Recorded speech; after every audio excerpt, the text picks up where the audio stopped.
Praise రాడమ్మా. Good morning. ప్రభువైన యేసుక్రీస్తు నామములో ఈ ఉదయకాలంన దేవుని యొక్క శుభ వందనాలను మీ అందరికీ తెలియజెప్తున్నాను. అమ్మా బాగున్నారా? ఎలా ఉన్నారా? బాగున్నారా? మంచిది. బాగున్నామక్క అన్నందుకు దేవునికి మహిమ కలుగును గాక. మంచిది బిడ్డ, నేను కూడా బాగున్నాను. మీ అందరి ప్రార్థన వలన నేను కూడా ఆరోగ్యముగా ఉన్నాను. దేవునికి స్తోత్రం.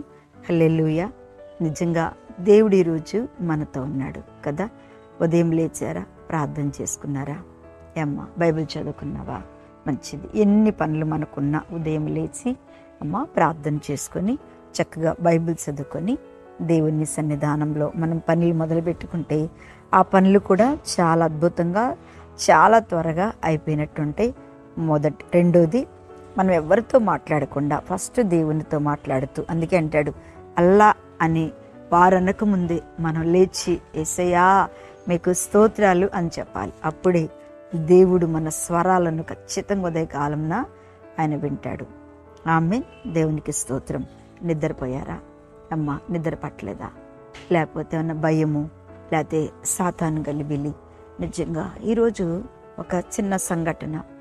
నేను ఒక ప్రాంతానికి వెళ్తున్నప్పుడు నా ఆటో అసలు వేరే ప్రాంతానికి వెళ్తూ ఆ వీధులు అంటే ఆ రోడ్డు మీద వెళ్తున్నా.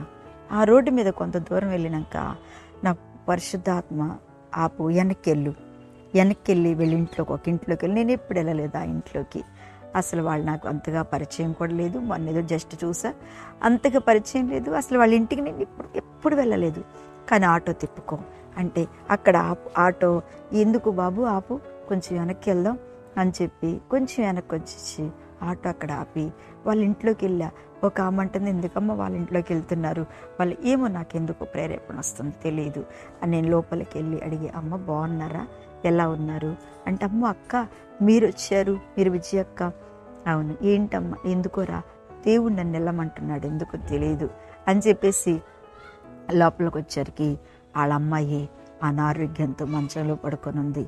దేవునికి స్తోత్రం. అమ్మో ఆంటీ మీరా? విజయ ఆంటీ వచ్చారా? ఏంటంటే అమ్మ ఇలా ప్రేరేపణ వచ్చిందిరా, నాకెందుకో తెలియదని నేను వెళ్ళి చూసి ఆమె మంచంలో పడుకొని అనారోగ్యంతో ఉంది. అయితే నేను ప్రార్థన చేస్తున్నా, అమ్మ నీకు ప్రార్థన చేస్తాను అని చెప్పి ఆమె అడగలేదు, నేనే ప్రార్థన చేస్తుంటే సాతాన్ని గద్దిస్తున్న దురాత్మ యేసు నామములో బంధించి, మంచి ప్రార్థన పరలేనంట వాళ్ళు, దేవుణ్ణి బాగా ప్రార్థించేవాళ్ళు. అయితే ఆ ప్రార్థన అయిపోయి గద్దించగానే ఆమె చెప్తుంది, ఆ పాప, ఆంటీ నాకు రాత్రంతా కూడా ఇలా పట్టేసినట్టు అయిపోయింది, మెడకాయ పిసికేసినట్టు అయిపోతుంది. తర్వాత నాకెందుకో ఎవరో తిరుగుతున్నారట్టు అనిపించింది. వెంటనే ఫోన్ చేశాను, మా మమ్మీ వచ్చింది.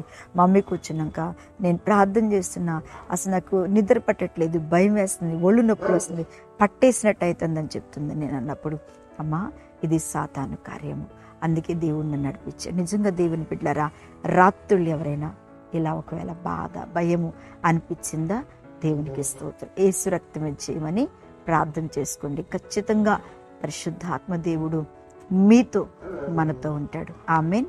హల్లెలూయా.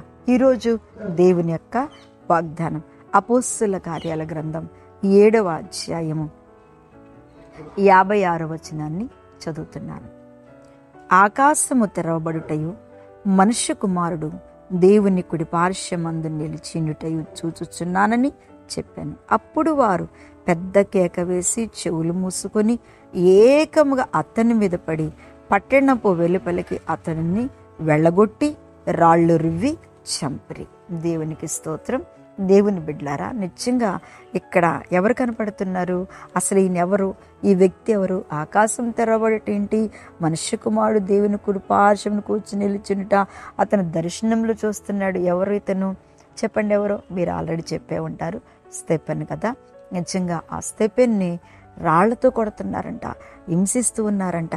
అంతా కూడా ఏంటంటే కోపంతో. ఎందుకు కోపం అంటే దేవుని గురించి చెప్పినందుకు, దేవుని గురించి హెచ్చరించినందుకు, దేవుని గురించి వారు ప్రకటించినందుకు వారందరూ కలిసి ఆయన ఏంటంటే అతని మీద మండిపడి అతను చూసి పండ్లు కొరుకుతూ, నిజంగా పండ్లు కొరికాడు అంటే ఖచ్చితంగా వాళ్ళ జీవితాల్లో ఏదో ఘోరమైన ప్రమాదము జరగబోతుంది అని మనం నమ్మాలి. కానీ ఈయన చాలా దైవభక్తి కలిగిన వాడు, పరిశుద్ధుడు, నీతిమంతుడు, మన ప్రభుని యేసయ్యను పోలినవాడు. అందుకని వాళ్ళు బయటికి లాక్కొచ్చి దర్శనం చూస్తున్నానని చెప్తుంటే వాళ్ళు బయటికి లాక్కొచ్చి ఏం చేస్తున్నారంట, ఆయనను రాళ్లతో బాగా కొడుతూ, వస్త్రాలను చించుతూ, ఆయన ఏంటంట బాగా కొడుతూ ఉంటే, ఆ రాళ్లతో రువుతుంటే దేవుని దర్శనం ఆయనకి కనపడుతుందంట. ఆయన ఎవరి వైపు చూస్తున్నాడు చూడండి, దేవుని వైపు చూస్తూ. అందుకనే మనిషి కుమారుడు అని చెప్తే అప్పుడు వారు పెద్ద కేక వేసి చెవులు మూసుకొని ఏకముగా అందరూ ఆయన మీద పడి ఏం చేశారంట, రాళ్ళు రువ్వి ఘోరమైన మరణం, స్తెఫనుదైతే ఘోరమైన మరణం, దేవుని కొరకు ప్రాణాలు అర్పించిన ఒక గొప్ప దైవ సేవకుడు, గొప్ప విశ్వాసి, దేవుడి వైపే, దేవుడే కనపడుతున్నాడు ఆయనకి శ్రమల్లో. నిజంగా దేవుని బిడ్డలారా, మనం ఈ వాక్యం వింటున్నప్పుడు, ఈ వాక్యాన్ని మనం చదువుతూ ఈరోజు ఈ ఉదయకాలం వింటున్నప్పుడు, మనము శ్రమలు వచ్చిన, రాళ్ల చేత కొట్టబడుతున్న, మొక్కాన ఉమ్మేస్తున్న కదా, ఒకప్పుడు మనల్ని ఎంతో ప్రేమించేవారు మన దగ్గర ఏమీ లేకపోతే మొక్కాన ఉమ్మేస్తారు, రాళ్లతో కొడతారు. తర్వాత మరి ఇంకా చీ నివ్వ అని అందరూ ఏకంగా ఒక్కసారే పడ్డారట కదా. నిజమే దేవుని బిడ్డలారా, ఈ మాటను నేను చదువుతుంటే నాకు ఒక్కటే గుర్తుకొస్తుంది కదా. అందరూ అటు నుంచి ఇటు నుంచి కదా, ఎటు నుంచి 4 పక్కల నుంచి ఒక్కసారి మన మీదకి నిందలు వస్తాయి, అవమానాలు వస్తాయి. నేను నిజంగా అలాంటి జీవితాల్లో నేను ఎన్నో ఎదుర్కొని పైకొచ్చాను.